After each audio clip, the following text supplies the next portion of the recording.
Mtazamaji, siku chache tu baada ya serikali kupeana vipakatalishi katika baadhi ya shule za msingi nchini ili kufanyia jaribio ule mradi wa vipakatalishi kwa wanafunzi wa darasa la kwanza, sasa mahakama imesitisha mradi huo wa shilingi bilioni 24.6.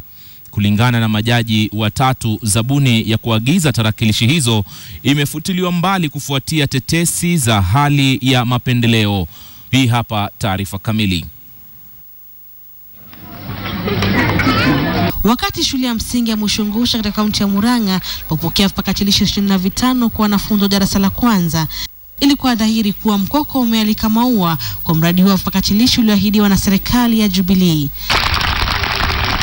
Lakini sasa, hata kabla ya wanafunzi hao kuziwasha kompyuta hizo kwa jaribio, zabuni ya mradi huo sasa imefutiliwa mbali na mahakama.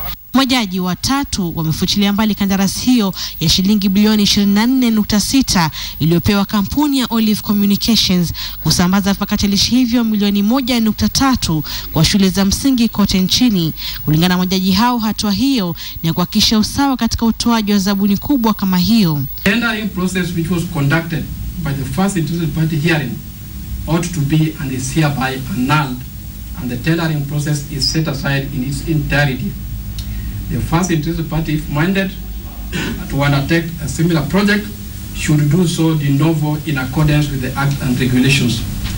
Mzozo huo ulianza pale bodi ya umma kuhusu ununuzi katika serikali ilipofutilia mbali kandarasi na kampuni hiyo kwa madai kuwa kampuni hiyo haikuwa na uwezo wa kifedha kutekeleza mradi huo. Zabuni iliyotolewa kwa kampuni ya Olive pia ilionekana kuwa ghali mno, ikiwa shilingi bilioni 1.4 zaidi.